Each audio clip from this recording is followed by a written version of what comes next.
My world was shattered into a million pieces when, just after my daughter's death, my own son-in-law tossed me out of the house as if I were nothing more than a piece of garbage.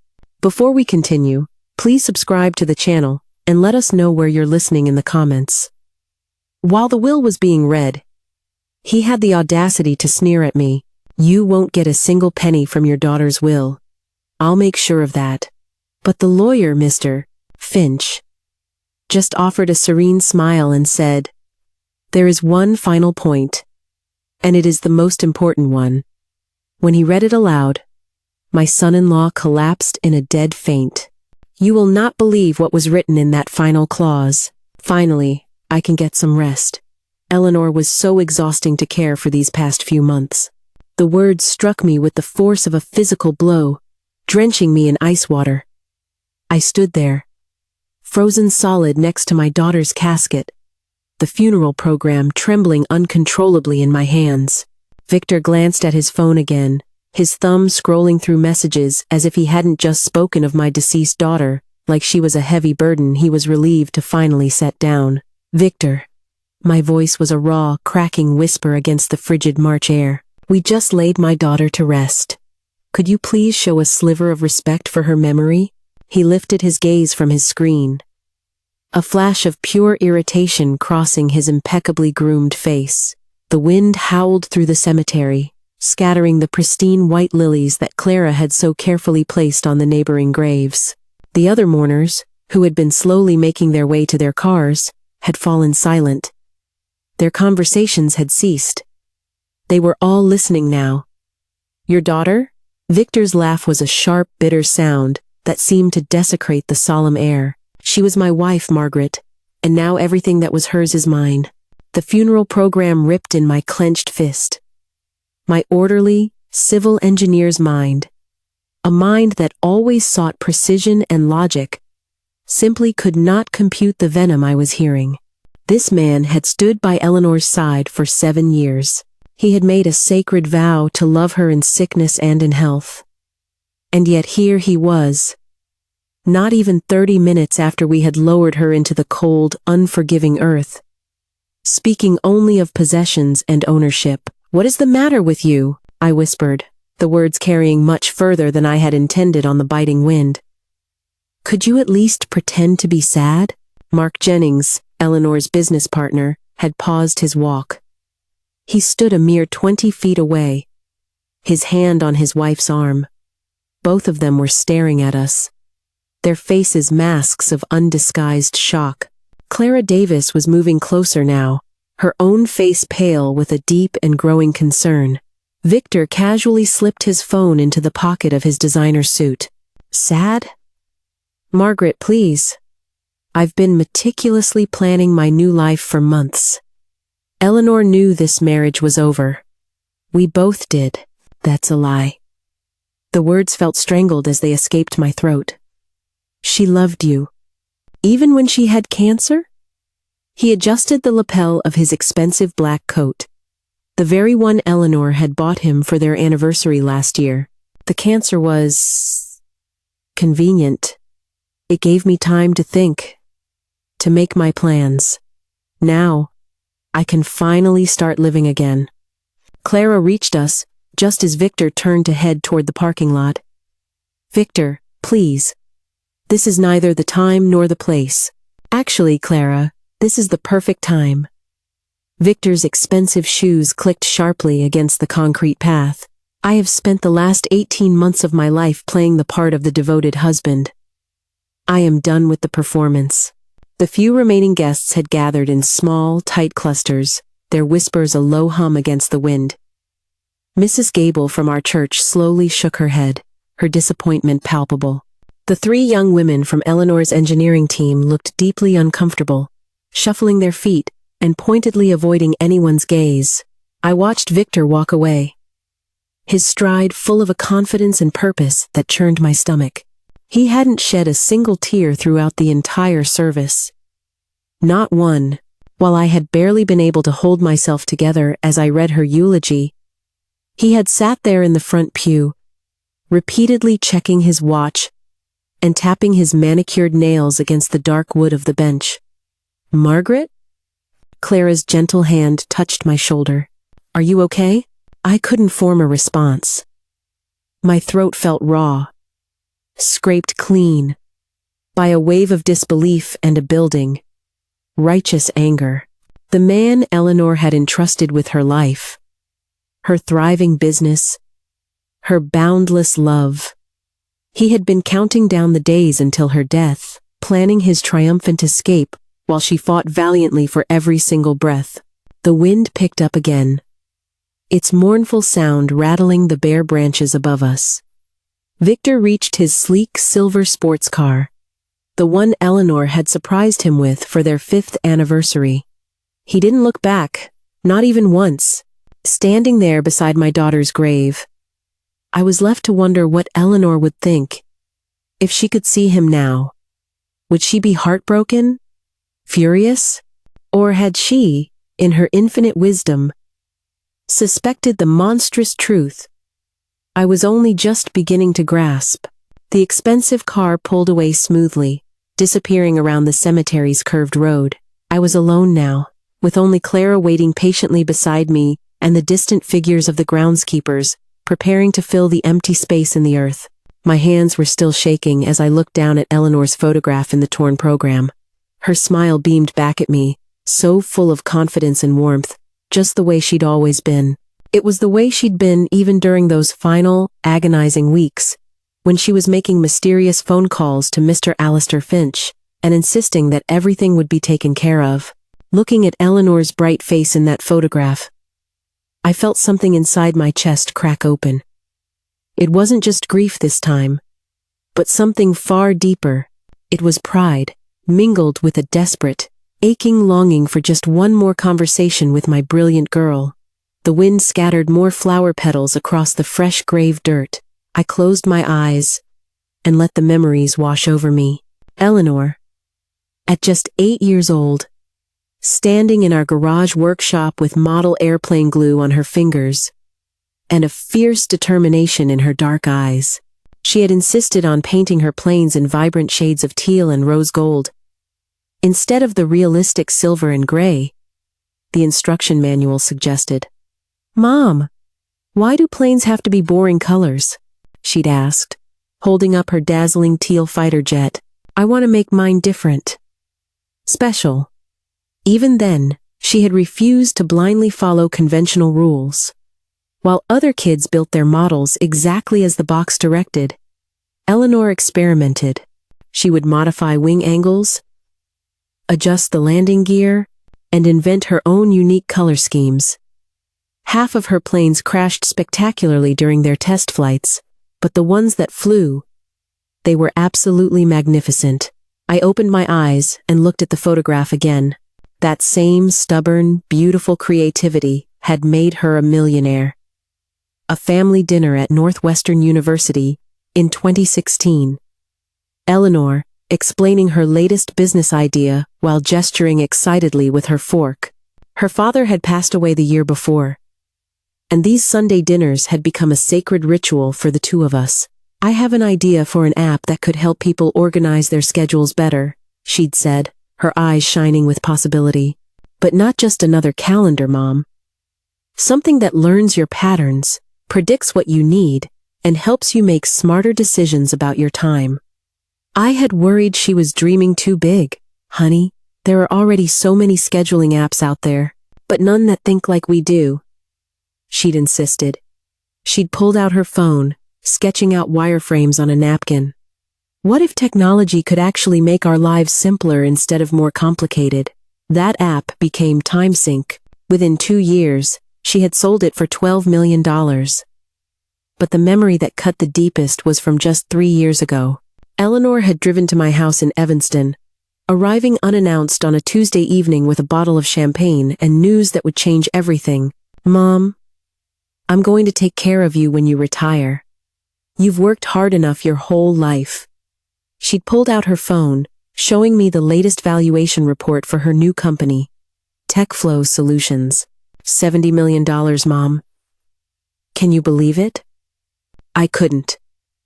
My daughter, The little girl who once built teal airplanes in my garage had created something worth more money than I had earned in my entire career as a civil engineer.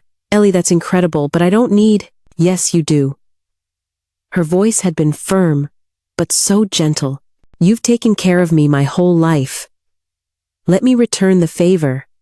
I'm buying you that workshop you've always wanted. The one with proper ventilation and all the tools you've been dreaming about. That workshop now sat in my backyard, barely used since her diagnosis. I had been too busy taking care of her to even think about building anything. Clara cleared her throat softly. Margaret, it's getting cold. Maybe we should go. I shook my head. I wasn't ready to leave her yet.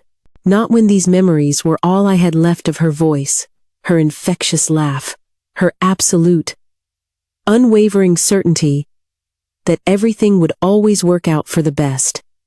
Eleanor had always been a planner. Even as a child, she would map out her days, her projects, her dreams, with an engineering precision that mirrored my own. She had inherited that from me, the need to understand how things worked, to identify and fix problems before they could become disasters. But there was one problem she couldn't fix, one timeline she couldn't control. The memory I had been avoiding all day finally pushed its way to the forefront of my mind. Eleanor's phone call, 18 months ago, her voice so steady despite the news that would shatter everything we had ever planned. Mom, I have cancer, but I'm going to fight this. Standing there in the biting cemetery wind, I realized I needed to remember that fight, too. Not just the good times, but the harrowing battle that had shown me who my daughter truly was, and who her husband really wasn't. The phone call that changed our world came on a Tuesday morning in September 2023. I was in my yard, rebuilding my neighbor's fence, when Eleanor called, her voice sounding unusually formal. Mom, I have cancer, but I'm going to fight this. Pancreatic cancer, stage 3. The words landed like sledgehammer blows. Aggressive, advanced, a poor prognosis. I dropped my tools and drove straight to Northwestern Memorial Hospital, where Eleanor was meeting with her oncology team. She looked so small and fragile in that sterile hospital bed, but her eyes were filled with a fierce determination. Victor sat beside her, perfectly composed, already taking notes on his phone about treatment schedules and logistical details. The doctors say chemotherapy could give us 18 months, maybe 2 years if we're lucky. Eleanor had explained, her brilliant business mind already processing the scenarios. I've arranged for Mark to handle the day-to-day operations at TechFlow. Dr. Matthews outlined the treatment plan. Aggressive chemotherapy every 3 weeks. Possible surgery if the tumors responded. And radiation therapy to manage the pain. Eleanor listened as if she were planning a product launch, asking detailed, insightful questions about success rates and side effects. I'll drive you to your treatments, I'd said immediately. Victor looked up from his phone. Actually, Margaret, I can handle her medical appointments. You don't need to worry about that. But within 3 months, his tune had changed completely. By March of 2024, Eleanor was halfway through her chemotherapy regimen, and the treatments were absolutely brutal. She had lost 30 pounds and most of her beautiful hair, but she still insisted on attending important business meetings. I had started driving her to every single appointment because Victor had started making excuses. I can't watch this anymore, he told me one afternoon, while Eleanor was asleep, recovering from her latest chemo session. You're better at taking care of her anyway. She needs someone stronger right now. Stronger? As if loving my daughter through her devastating illness was some kind of tedious chore instead of a profound privilege. By summer, I had moved into their guest room. Eleanor needed help with basic tasks, cooking meals she could actually keep down, managing her complex medication schedule, getting to and from treatments when she was too weak to drive. Victor had retreated into his home office, claiming he was managing the emotional stress by staying busy. The truth, I now realized, was far simpler. He was planning his exit. I would occasionally overhear him on phone calls with real estate agents, discussing property values and market timing. He had researched divorce attorneys, though he never filed the papers. Why bother, when cancer was going to solve his problem for him far more efficiently? How much longer is this going to take? He had asked me one evening in October, while Eleanor was upstairs resting. I have plans to make, Margaret. I can't put my entire life on hold indefinitely. I had stared at him, utterly speechless. My daughter was fighting for her very life, and he was irritated by the inconvenience of it all. But Eleanor saw more than I had realized at the time. During her final month, when the treatments had stopped working and hospice care began, she made a series of mysterious appointments with Mr. L.B. Alistair Finch, her family attorney. They would meet in Eleanor's home office for hours, going over documents that I wasn't allowed to see. "Mom, I've taken care of your future," she told me during one of our last real conversations. Her voice was weak, but her eyes were as sharp as ever with purpose. "Trust Mr. Finch. He'll explain everything after I'm gone. Ellie, you don't need to worry about me. Just focus on resting." "I'm not getting better, Mom." Her honesty was brutal and clean, like everything else about her. "But I've made sure Victor can't hurt you or anyone else who mattered to me." I hadn't fully understood what she meant then, but sitting beside her grave now, watching the groundskeepers approach with their shovels, I was beginning to suspect that my daughter had been planning one final project, the most important one of her life. The wind was getting stronger, and the last of the mourners had finally disappeared. Clara had retreated to her car, giving me the space I needed to grieve in private. Soon, I would have to leave Eleanor here in the cold ground and return to a world where Victor believed he had won everything. But something in my daughter's final words suggested the game wasn't over yet. Footsteps crunched across the cemetery gravel behind me. I turned to see Mark Jennings approaching with Clara and two other colleagues, their faces somber with genuine grief. These were the people who had actually cared about Eleanor, unlike the man who was still standing 15 feet away, still checking his phone. "Margaret." Mark extended his hand, his grip firm and warm. Eleanor was brilliant. Her company changed our entire industry. The way she revolutionized project management software. We'll never see another mind like hers. 2. Before I could respond, Victor's voice cut through the cold air like shattering glass. "Yes. And now that brilliance will finally pay off." He looked up from his screen, a satisfied smile playing on his lips. "All those years of hard work are about to benefit the right people." Mark's face went pale. Clara stepped closer to me, her motherly instincts sensing the impending danger. The other colleagues exchanged uncomfortable glances, suddenly finding their own shoes utterly fascinating. "Victor," I said quietly, "these people are here to honor Eleanor." "Oh, I'm honoring her." He slipped his phone into his purse with a deliberate slowness. "By making sure her success isn't wasted on sentiment." Dr. Evelyn Reed, one of Eleanor's lead developers, cleared her throat awkwardly. "We should probably head back to the office. There are projects to discuss." "Actually," Victor said, his voice rising with a false cheerfulness, "there won't be any projects for a while. I'll be reorganizing everything once the legal formalities are complete." Mark's jaw tightened. "Victor, Eleanor built that company with specific goals. Her team knows how to. Her team works for me now." He checked his expensive watch, the one Eleanor had bought for their anniversary.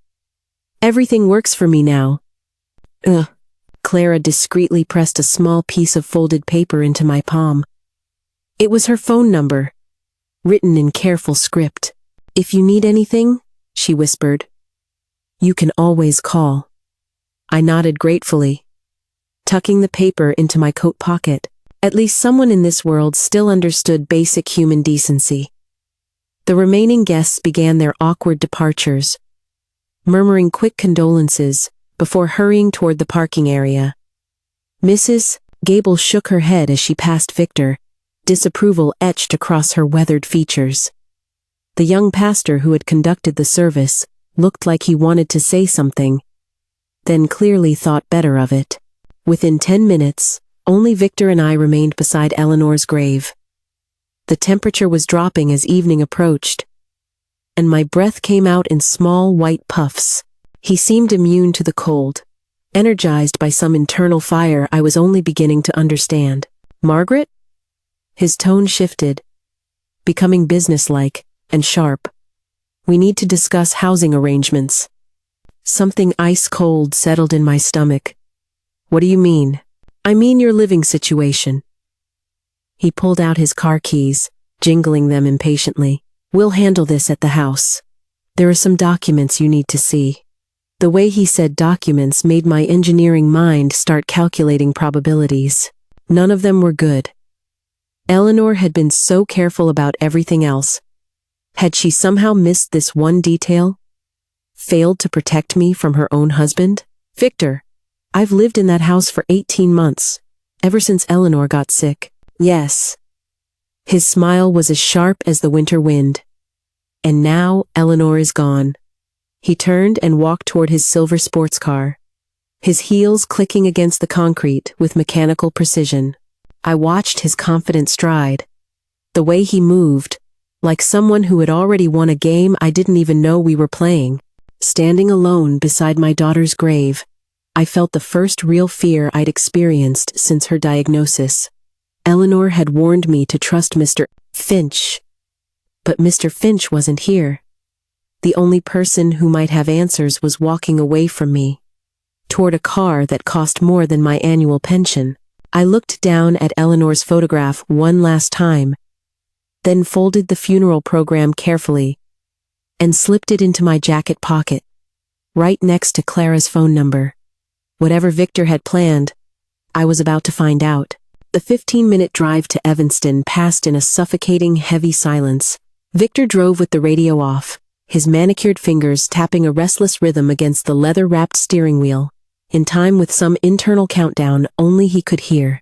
I watched the familiar Chicago suburbs roll past the passenger window, each landmark a painful reminder of the countless drives I'd taken with Eleanor over the years. When we turned into the circular driveway of the sprawling family mansion, my headlights caught something that made my breath catch in my throat. 3 large suitcases were sitting on the front steps like abandoned luggage. "What are those?" I asked, though a cold dread was already coiling in my stomach. I knew the answer. Victor parked with deliberate precision and turned off the engine. "Your belongings are by the door. This house is mine now." I stared at the suitcases, my mind refusing to process what I was seeing. "Victor, this is illegal. I'm officially registered here. This is my address on all my legal documents." He stepped out of the car and walked to the front door with confident strides, pulling out his house keys. "Read the rental agreement, Margaret. Eleanor rented you a room. The lease ended with her death." "Rental agreement?" I followed him up the brick steps, my legs feeling weak and unsteady. "What rental agreement?" Instead of unlocking the door, he reached into his suit jacket and pulled out a manila folder. Inside were 3 pages of legal documents, neatly typed and bearing what looked like Eleanor's signature from 12 months ago. "Room rental agreement," he read aloud, his voice crisp with satisfaction. "Month-to-month tenancy between landlord Eleanor Grant and tenant Margaret Grant. Automatic termination upon the death of the landlord." My hands shook as I examined the papers under the dim glow of the porch light. Eleanor's signature looked authentic. The dates were correct. The legal language was precise and binding. "We just buried your wife," I said, my voice cracking with disbelief. "And now my new life begins." He stood in the doorway, his arms crossed, physically blocking my entry to the house where I had lovingly cared for my dying daughter. "Without you, Eleanor would never have wanted this. She loved me. She wanted me to be taken care of. Eleanor is dead." His voice was flat, utterly devoid of emotion. "I'm alive. and this property belongs to me. The deed is in my name as the surviving spouse." I looked past him into the warm, lighted hallway, where Eleanor and I had shared so many precious conversations during her illness. The workshop she had built for me was visible through the kitchen window, $10,000 worth of tools and equipment I'd barely had time to use. "My tools? My workshop? Your workshop is on my property. You can arrange to have everything moved once you find somewhere else to live. Where am I supposed to go? It's nearly 7 o'clock on the day of my daughter's funeral. That's not my problem." He stepped aside, just enough, to grab the front door handle. "Your belongings are packed. Your rental period has expired. If you're not gone in 15 minutes, I'll call the police for trespassing." The casual, calculated cruelty in his voice was breathtaking. This man had eaten dinner at my table, had accepted my care and support during Eleanor's illness, had smiled and played the role of the devoted husband while planning this exact, monstrous moment. I walked down to my old sedan and began loading the suitcases into the trunk and back seat. Everything I now owned fit into 3 bags: clothes, a few cherished books, Eleanor's photographs, and the small box of model airplanes we had built together when she was a little girl. Victor watched from the doorway, his silhouette framed by the warm light of the house that was no longer my home. He didn't move to help. He didn't utter another word. He simply waited for me to finish and leave. As I closed the car trunk, he called out one final statement. "Don't come back without an appointment, Margaret. This is private property now." The door closed with a solid, final click, followed by the distinct sound of deadbolts turning. Lights began switching off inside the house, room by room, as if he were methodically erasing my very presence from every space I had occupied. I sat in my car for a long moment, the engine running, the heater blowing warm air against my numb face. Through the window, I could see the dark shape of the workshop Eleanor had built for me, the tools inside glinting in the darkness. 18 months of my life had been spent in that house, caring for my daughter, watching her fight and fail, and ultimately die with more dignity than this man would ever know. Now, I was homeless on the day of her funeral. The radio played soft jazz as I drove away from Evanston, following the signs toward one of Chicago's cheaper motels. In my rearview mirror, the grand mansion grew smaller and smaller until it disappeared entirely, taking with it the last physical connection to my daughter's life. But Victor had made one critical mistake. He had shown his hand far too early. Eleanor had been planning something with Mr. Alistair Finch, and tomorrow I was going to find out exactly what it was. The flickering neon sign reading vacancy at the Midwest Inn looked like a lifeline in the deepening darkness. I had spent 2 hours driving through Chicago's outer suburbs, comparing rates at establishments that grew progressively shabbier as my options narrowed. $65 per night was manageable for a few days, though my modest savings wouldn't stretch much further than that. The desk clerk barely looked up from his magazine as I signed the register.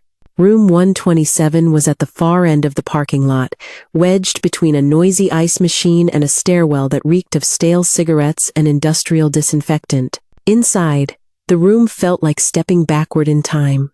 A faded floral bedspread, wood grain furniture from the 1982nd, and a bathroom barely large enough to turn around in. The stark contrast with the mansion I had called home just hours ago would have been laughable if it weren't so utterly devastating. I unpacked methodically, hanging my funeral suit in the narrow closet and arranging my few belongings on the small table by the window. The rental agreement documents lay spread across the scratched surface like evidence at a crime scene. Under the harsh overhead light, Eleanor's signature looked even more authentic, more damning. Outside, highway traffic hummed steadily past the motel, punctuated by the occasional groan of a truck downshifting or a motorcycle roaring toward the city. The sound was oddly comforting, a constant proof that the world kept moving even when your own life had just completely derailed. I found Mr. Alistair Finch's business card in my wallet, tucked behind a photo of Eleanor at her college graduation. The card was slightly bent from years of being carried, but the phone number was still perfectly legible. An old rotary phone sat on the nightstand, another relic from decades past that somehow felt appropriate for my current situation. "Mr. Finch answered on the third ring, his voice professionally warm despite the late hour. "Finch and Associates. Alistair speaking. Mr. Finch. This is Margaret Grant. I apologize for calling so late, but I need a legal consultation." "Margaret." His tone shifted immediately to one of genuine concern. "My deepest condolences about Eleanor. She was an extraordinary young woman. What's happened?" I explained the eviction, the shocking rental agreement, and Victor's calculated, cruel timing. Mr. Finch listened without interruption, occasionally making small sounds of acknowledgement that told me he was taking careful notes. "Is this legal?" I asked when I had finished. "Can he really throw me out on the day of her funeral?" "Unfortunately, if the rental agreement is valid, he does have the legal right to terminate the tenancy upon the landlord's death. Illinois law is quite specific about month-to-month arrangements." He paused, and I could hear papers rustling in the background. "However, there are other matters we need to discuss. Can you come to my office tomorrow morning?" "What kind of matters?" "Eleanor's will reading. There are provisions you should be aware of." Something in his voice made my pulse quicken. "Provisions?" "I can't discuss the details over the phone, but Eleanor was very thorough in her planning, very thoughtful about the people she cared about." Another pause. "Bring the rental agreement documents with you. I'll need to examine them carefully." We scheduled the appointment for 10 o'clock the next morning. After hanging up, I sat on the edge of the lumpy motel bed, looking out at the parking lot where my old sedan sat, surrounded by pickup trucks and aging sedans. A family was unloading suitcases 2 doors down. A father, a mother, and 2 young children who seemed genuinely excited about their motel adventure. I thought about Eleanor's final words to me. Asterisk. "Trust Mr. Finch. He'll explain everything." Asterisk. At the time, I had assumed she was talking about funeral arrangements or simple estate matters. But something in Mr. Finch's voice suggested my daughter had been planning for much more than I had ever realized. The photograph of Eleanor at her graduation smiled at me from the nightstand. 22 years old, full of dreams and determination. Standing proudly beside me in her cap and gown, she had whispered something to me that day. "Mom, someday I'm going to take care of you the way you've always taken care of me." Maybe, just maybe, she had found a way to keep that promise. Even from beyond the grave, I turned off the harsh overhead light and settled back against the thin pillows. Through the paper-thin walls, I could hear a television playing sitcom laugh tracks and the distant sound of the family next door settling in for the night. Tomorrow, I would finally learn what Eleanor had really been planning during those mysterious meetings with her lawyer. Tonight, I would try to get some sleep and prepare for whatever revelation awaited me in the morning. 4 days at the Midwest Inn had taught me the grim rhythm of desperation. Wake at dawn to the incessant noise of the highway. Shower in a stall barely wide enough for my shoulders. Choke down instant coffee and a stale donut from the vending machine. Count the diminishing pile of bills in my wallet and calculate how many more nights I could afford. March 20th arrived gray and cold, but it felt different. Today held answers. I dressed carefully in my best suit, the navy one Eleanor had insisted I buy for her wedding 7 years ago. The bitter irony was not lost on me. In the cracked motel mirror, I looked exactly like what I was. A 65-year-old woman trying desperately to maintain her dignity while living in a $65 a night room. The drive downtown took 45 minutes through the thick morning traffic. Chicago's magnificent skyline emerged gradually, its glass towers reaching toward overcast clouds that promised a late-season snow. I had driven these same streets countless times during my engineering career, but today it felt like I was entering a foreign territory. Finch and Associates occupied the entire 28th floor of a gleaming office building in the Loop. The silent, swift elevator ride gave me just enough time to steady my nerves and review the list of questions I had prepared. Mr. Finch had been cryptic during our phone conversation, mentioning surprises and provisions without offering any specifics.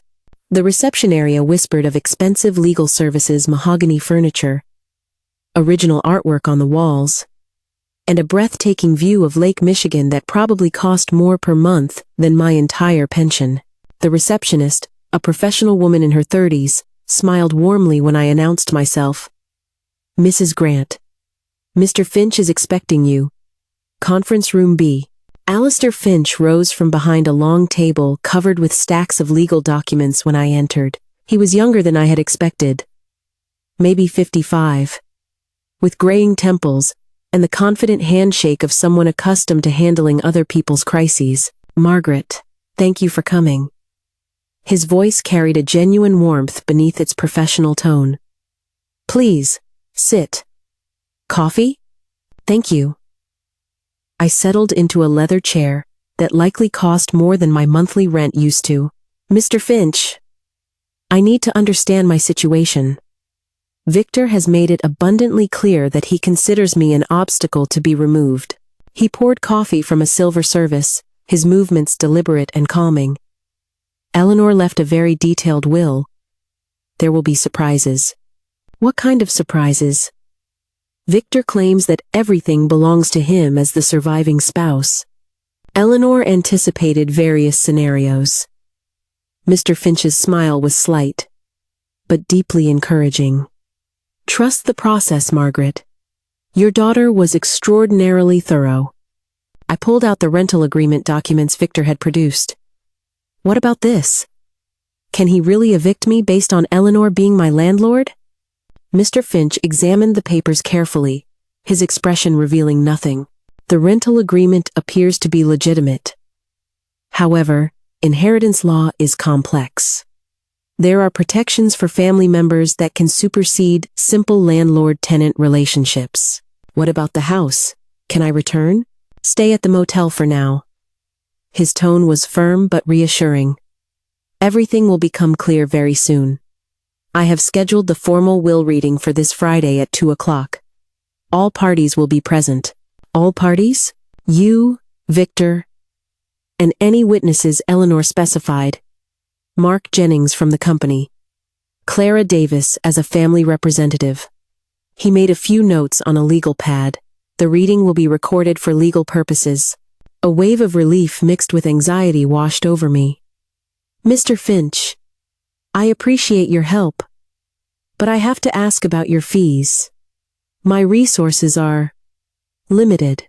Eleanor arranged for all legal expenses related to her estate to be covered. You don't need to worry about the costs. Mr. Finch's smile broadened slightly. Your daughter thought of everything, Margaret. Absolutely everything. Something in his tone suggested layers of meaning I couldn't yet grasp. Eleanor had always been a meticulous planner, but the precision of these arrangements felt almost supernatural. Will Victor bring his own attorney? I would expect so. He is entitled to legal representation during estate proceedings. Mr. Finch gathered the documents into neat stacks. Margaret, I want you to understand something important. Eleanor loved you deeply. Every single provision in her will reflects that love. The words hit me harder than I had expected. 4 days of simmering anger and quiet desperation had temporarily masked the raw edge of my grief. But Mr. Finch's quiet certainty brought it all rushing back. My daughter had been protecting me, even while she was fighting cancer, even while her own husband was plotting my destruction. Friday, at 2 o'clock. Mr. Finch confirmed, handing me a formal appointment card. 28th floor. Conference room A. Please bring identification and any documents you think might be relevant. I stood to leave, feeling steadier than I had since the funeral. Mr. Finch, can you give me any hint at all about what Eleanor planned? Trust your daughter's judgment. His handshake was firm and final. She knew exactly what she was doing. The elevator ride down felt completely different from the ride up. Instead of desperation, I now carried a fragile, cautious hope. Eleanor had been 3 moves ahead of everyone during her illness apparently, that included her own husband. Driving back to the motel through the afternoon traffic, I thought about Friday's impending confrontation. Victor would arrive expecting a complete and total victory, probably with his own expensive legal representation in tow. He had spent the last 4 days planning his next moves, completely confident in his position. But Eleanor had been planning for much longer. Friday morning arrived with the kind of bitter wind that makes March feel like winter's final, angry assault. I had spent the previous 3 days at the motel in a strange state of suspended animation, too anxious to read, too restless to sleep properly, and too broke to do anything but wait. By 11 o'clock, I was dressed in my funeral suit again, checking my appearance in the motel's unforgiving, streaked mirror. The face looking back at me showed every one of my 65 years, plus the heavy weight of the past week's ordeals.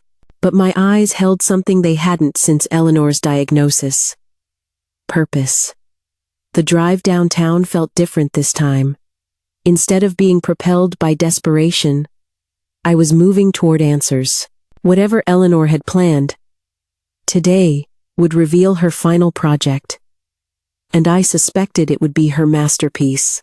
I arrived at Finch & Associates 15 minutes early, partly from anxiety, and partly from a deep respect for the solemnity of the occasion.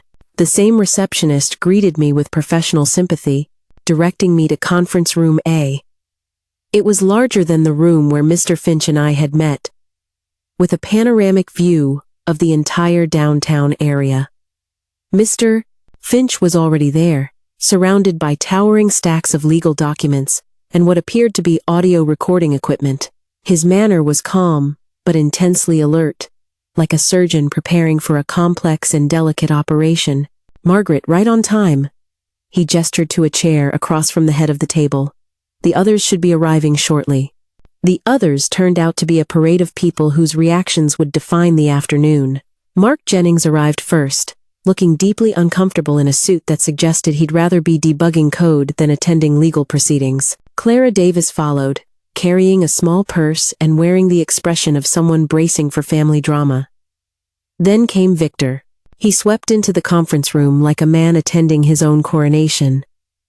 Dressed in an expensive black suit that somehow managed to look both appropriately somber and triumphantly elegant. Behind him walked a sharp-faced woman in her 40s, carrying a leather briefcase that screamed high-end legal representation. Miranda Hayes. The woman introduced herself with a crisp handshake. "I'm representing Mr. Grant's interest during these proceedings." Victor settled into his chair with the profound satisfaction of someone who had already won. He barely acknowledged my presence, focusing instead on the legal documents spread across Mr. Finch's end of the table. His smile was small but unmistakable. "Margaret, why did you even come? There's nothing here for you."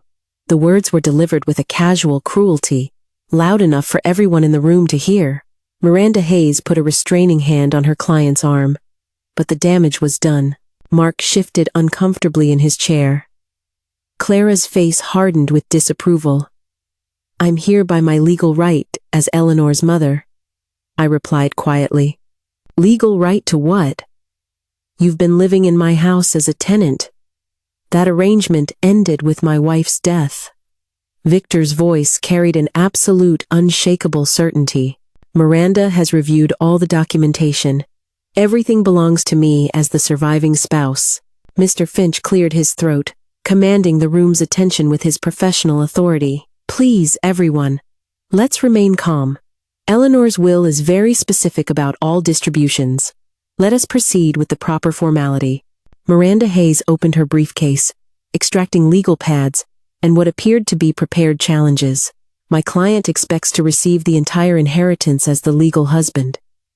We are prepared to contest any irregular provisions."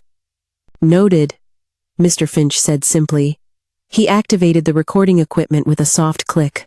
This is the formal reading of the last will and testament of Eleanor Michael Grant, dated the 15th of December 2024. Present are Margaret Grant, mother, Victor Grant, surviving spouse, Miranda Hayes, attorney for Mr. Grant, Mark Jennings, and Clara Davis, designated witnesses. The room fell silent, save for the soft hum of traffic 28 floors below. Victor leaned forward slightly, his posture radiating pure confidence. I gripped the arms of my chair, preparing myself for disappointment, but still hoping for justice. Mr. Finch opened the thick document, his voice taking on the formal, measured cadence of legal proceedings. I, Eleanor Michael Grant, being of sound mind and body, do hereby establish this as my final will and testament, revoking all previous wills and codicils. The preliminary language washed over me like background noise. My engineering mind was focused solely on the substance, the clauses that would determine whether I would spend my remaining years in a motel room or something resembling a home. Victor's fingers drummed silently against the conference table, keeping time with his internal countdown to victory. But Miss Finch's slight knowing smile suggested the afternoon held surprises that none of us were expecting. Now, we come to the specific bequests and distributions, Mr. Finch announced, turning to the crucial pages of the document. The moment of truth had arrived. To my beloved husband, Victor Grant. Mr. Finch's voice carried across the silent conference room with measured precision. I leave the following assets. The family residence at 1247 Maple Grove Drive, Evanston, Illinois, including all furnishings and personal property contained therein. All vehicles currently registered in my name, including the 2024 Porsche 911 and the 2023 Tesla Model X. The checking and savings accounts at First National Bank of Chicago, totaling approximately $340,000. Victor's smile bloomed like a poisonous flower. He leaned back in his chair with visible satisfaction, casting a triumphant, smug glance in my direction. See, Margaret? I told you. You get nothing.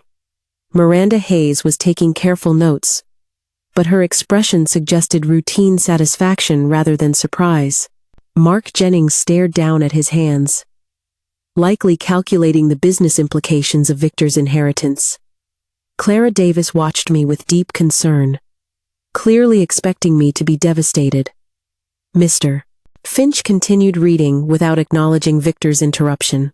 Additionally, Mr. Grant receives all jewelry, artwork, and collectibles purchased during our marriage, valued at approximately $85,000.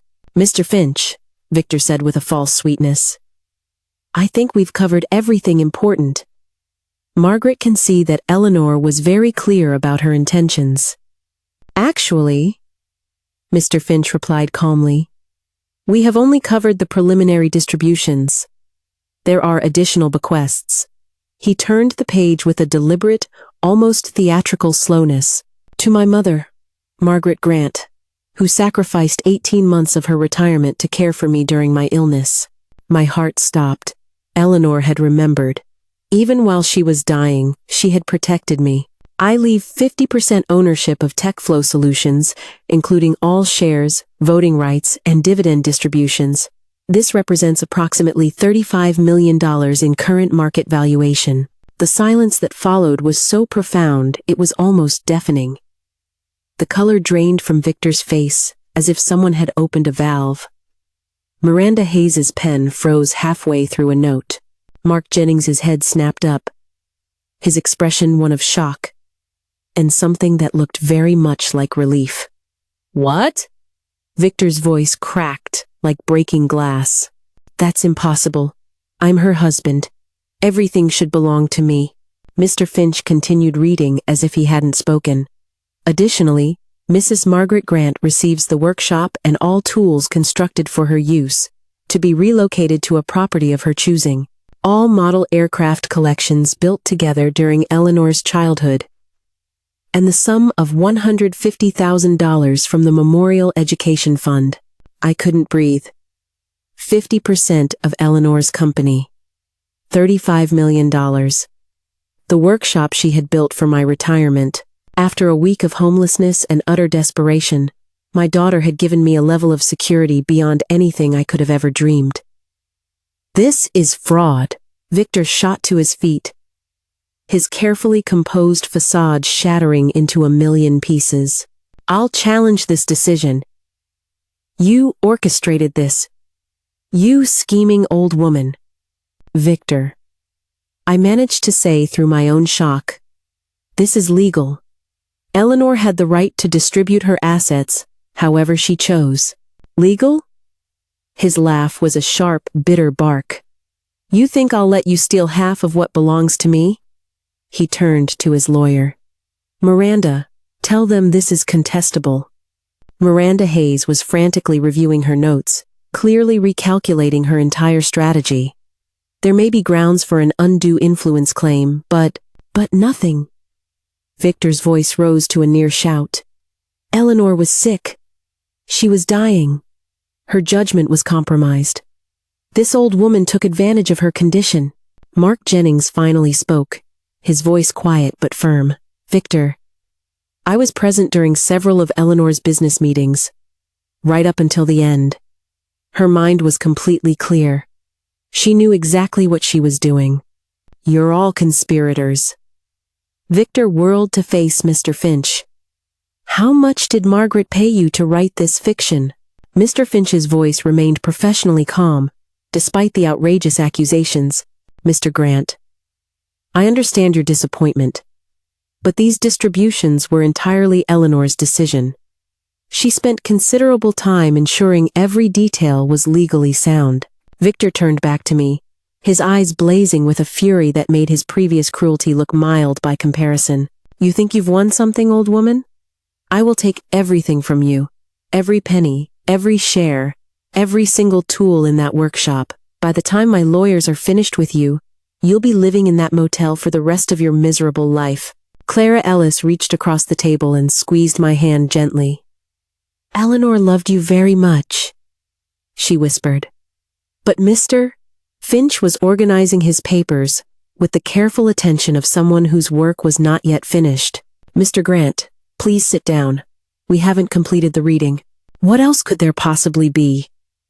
Victor remained standing, his hands planted on the conference table like weapons. Mr. Finch's smile was slight, but unmistakable. There is one more condition that affects all previous distributions. The temperature in the room seemed to drop 10 degrees. Whatever final bombshell Eleanor had prepared, Mr. Finch was about to detonate it. Alistair Finch's slight smile deepened as he reached for another document from his carefully organized stack. The conference room fell silent again, the only sounds being the soft hum of the recording equipment and Victor's labored, angry breathing as he processed the devastating news about the shared inheritance. There is one more clause in the will, Mr. Finch announced, his voice now carrying the weight of a final, stunning revelation. A special condition that Eleanor added just 3 weeks before her death. Victor's eyes narrowed dangerously. What condition? You're hiding something. The condition states, Mr. Finch read with measured, deliberate precision, that if my husband, Victor, attempts to force my mother, Margaret, to leave our family home within 1 year of my death, the entire inheritance, including the house, vehicles, bank accounts, and all business shares automatically transfers in full to Margaret Grant. The silence that followed was absolute. Even the traffic noise from 28 floors below seemed to have stopped. The color drained completely from Victor's face as the devastating implications crashed over him like a collapsing building. No. His voice cracked with desperate disbelief. This is a trap. She couldn't have known. Eleanor also left a video recording explaining her motives. Mr. Finch continued, setting up a small screen on the table. She wanted you to understand her reasoning. The monitor flickered to life, and Eleanor's familiar face appeared thinner than she had been in health, but with eyes that were still sharp, with intelligence and love. My heart nearly stopped at the sight of my daughter again, at the sound of her voice coming from beyond death's veil. "Victor, if you're watching this, it means you have evicted my mother from our home." Eleanor's voice was gentle but firm. "I had hoped you would surprise me. I hoped the man I married would show some compassion during a time of grief. But I know you too well." Victor was hyperventilating now, his hands gripping the conference table so tightly his knuckles had turned white. Miranda Hayes was frantically taking notes, but her face showed a professional alarm at her client's complete and utter legal collapse. "Mom," Eleanor continued, looking directly into the camera with that same engineer's precision I had taught her. "I'm sorry you had to experience his cruelty, but I've protected you. Everything I built, everything I earned, it's yours now. Use it well. Live comfortably. Honor Dad's memory in that house." The video paused, and Mr. Finch's quiet voice filled the stunned silence. The eviction occurred on March 15th, the day of Eleanor's funeral. The condition was immediately triggered. "All assets are transferred to Margaret Grant, effective immediately." "This isn't legal!" Victor's voice rose to a near scream. "A will can't have conditions like this." "Actually, it can," Mr. Finch replied calmly. "Conditional inheritance is perfectly legal in the state of Illinois when the conditions are clearly stated and not against public policy." Eleanor consulted extensively to ensure its enforceability. Miranda Hayes finally found her voice. "We will challenge this immediately. Undue influence, mental incapacity, fraudulent." "The video continues," Mr. Finch interrupted, restarting the recording. Eleanor smiled sadly from the screen. "Victor, I loved you for 7 years. I gave you everything I could, but love without kindness is just possession. My mother raised me to treat people with dignity, especially family. I had hoped that our marriage would teach you those same values." Victor made a choking sound and doubled over, as if he had been physically struck. "If you had shown my mother even basic human respect after my death, you would have inherited everything as my husband. But I knew your nature. I gambled on your greed overcoming your wisdom." Eleanor's expression was sorrowful but resolved. "I lost that bet. But my mother won her future." The video ended with Eleanor saying quietly, "I love you both, but I protect the people who love others more than they love themselves." Mr. Finch turned off the screen and faced the devastated room. "The legal transfer begins immediately. Mr. Grant, you have 30 days to vacate the property." Victor's breathing became rapid and shallow. His eyes rolled back in his head, and he slumped forward in his chair. Miranda Hayes caught him just as he fainted, calling out for medical assistance. As paramedics were summoned, and Victor was revived with smelling salts, I sat motionless, completely overwhelmed by the sheer magnitude of my daughter's love and foresight. She had known exactly who her husband was and exactly how he would behave, even while dying. She had protected me with surgical precision. Mark Jennings broke the stunned silence. Eleanor was always 3 steps ahead of everyone else. Clara Ellis reached over and squeezed my hand. "She saved you, Margaret. Even from the grave, she saved you." Victor was helped from the conference room by the paramedics, Miranda Hayes following close behind with an air of defeated professionalism. As they disappeared into the hallway, Mr. Finch began organizing the documents for the immediate legal transfer. I remained seated, staring at the blank video screen where my daughter's face had been just moments before. Eleanor had given me everything: security, dignity, and the profound knowledge that her love would protect me forever. The game was over. Justice had been served by the most loving hand I had ever known. The next 2 months became a masterclass in legal futility. Despite having lost everything through his own cruel actions, Victor threw himself into challenging Eleanor's will with the desperation of a man drowning in consequences he had created for himself. Miranda Hayes' law firm occupied an entire floor of a Michigan Avenue high-rise. Their marble lobby was decorated with awards for complex litigation. But all their vaunted expertise couldn't overcome one fundamental problem. Eleanor had been smarter than everyone else in the room, including them. The conditional clause is discriminatory, Miranda argued during the first hearing on April 2nd. It penalizes my client for exercising his legal rights as a property owner. Judge Eleanor Vance, a woman in her 60s with steel gray hair and no patience for frivolous arguments, reviewed the documents with clinical precision. The testator had the full legal right to establish the conditions of her inheritance. Counselor, nothing in Illinois law prevents conditional bequests based on a beneficiary's behavior. I attended every single hearing from the gallery, watching Victor's legal team exhaust every possible angle of attack. Undue influence, mental incapacity, fraudulent documentation, discriminatory conditions. Each argument crumbled under Mr. Finch's methodical, calm defense and the irrefutable video evidence of Eleanor's clear-headed reasoning. Mrs. Grant. Mr. Finch had explained during one of our preparation sessions. Eleanor spent 3 months crafting language that would survive any legal challenge. She consulted with estate planning specialists, constitutional lawyers, and even behavioral psychologists. This will is bulletproof. The discovery phase revealed devastating evidence for Victor's case. Witnesses testified about his callous behavior at the funeral. Mark Jennings described his increasing absence during Eleanor's illness. Clara Davis recounted years of observing Victor's materialistic priorities. Even Mrs. Gable from the church provided testimony about his inappropriate comments during the service. The deceased demonstrated clear mental capacity throughout her illness, testified Dr. Matthews, Eleanor's oncologist. Ms. Grant continued making complex business decisions until mere weeks before her death. Her cognitive function was never impaired. Victor's own testimony proved disastrous. Under oath, he couldn't deny evicting me on the day of the funeral. He couldn't explain his frequent absences during Eleanor's medical appointments.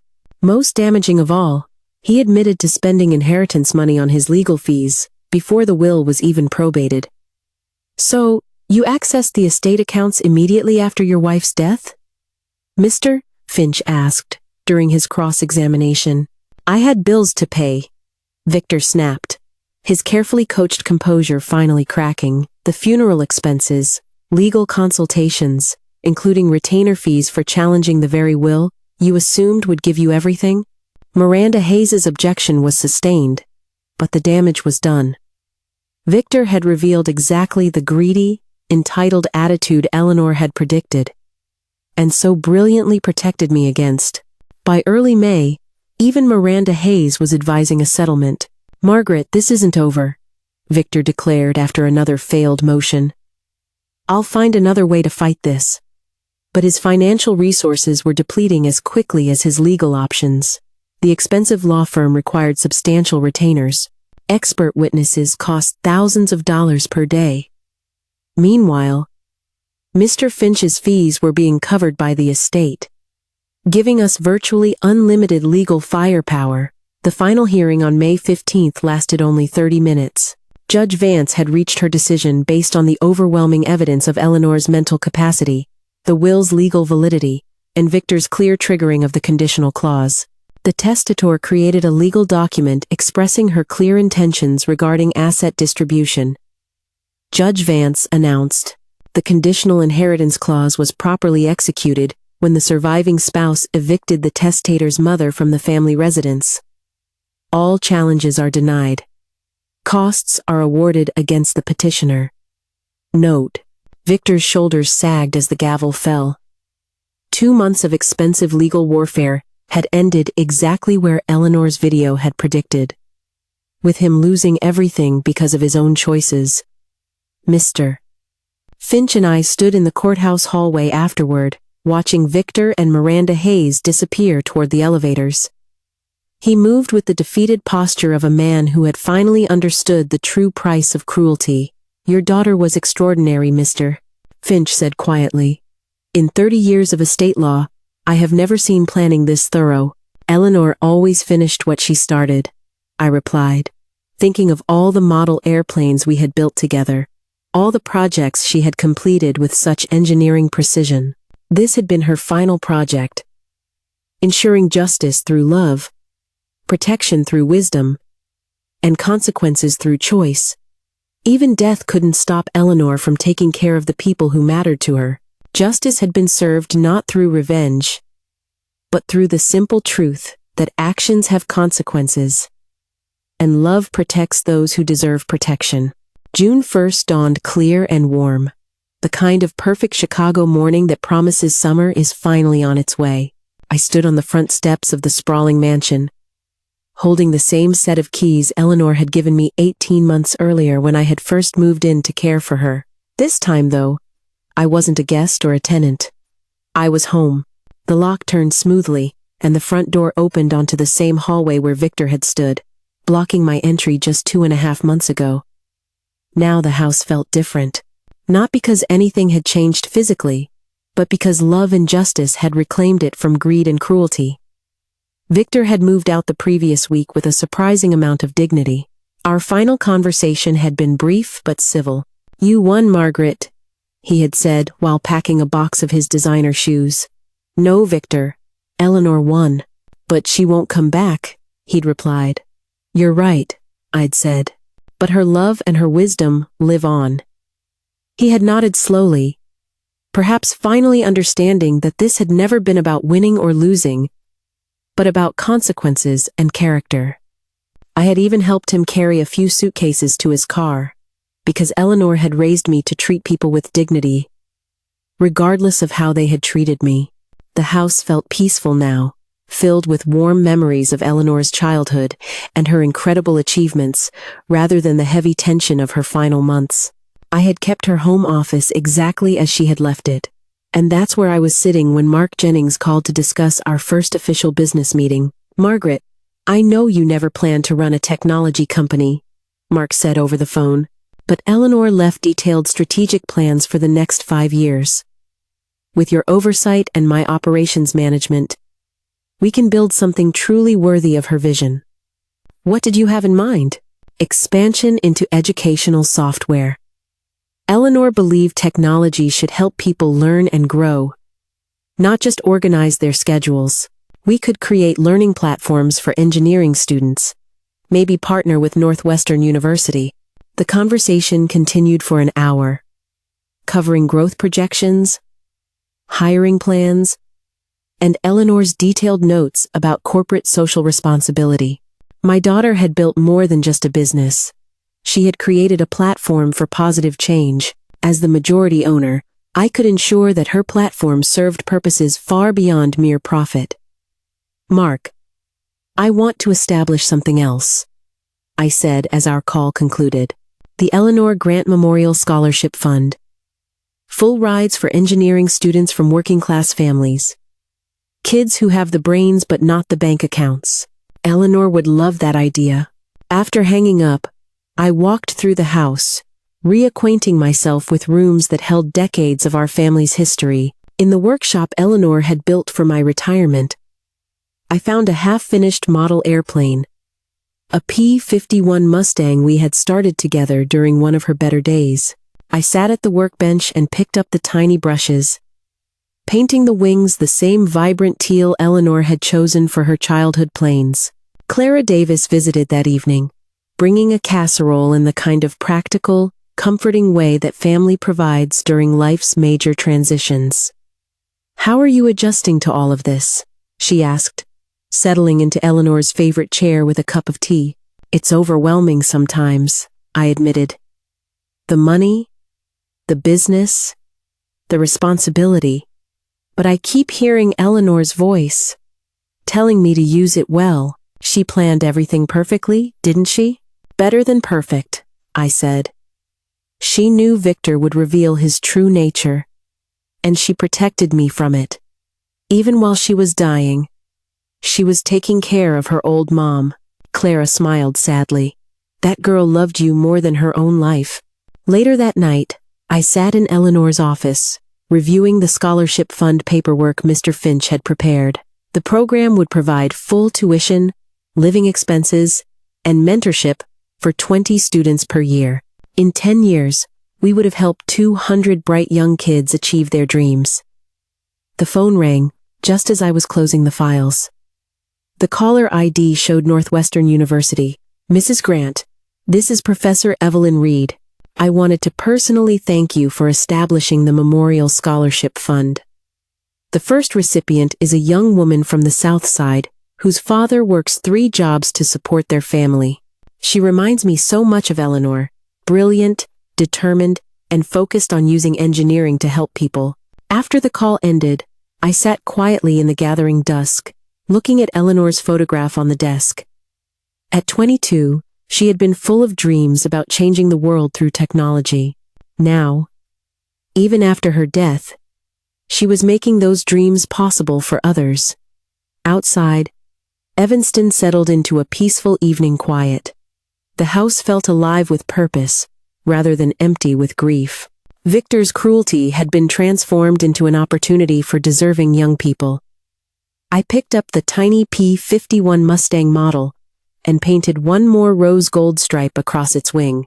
Some traditions were worth continuing, some love was worth honoring, and some justice was worth the wait. Eleanor had been right about everything.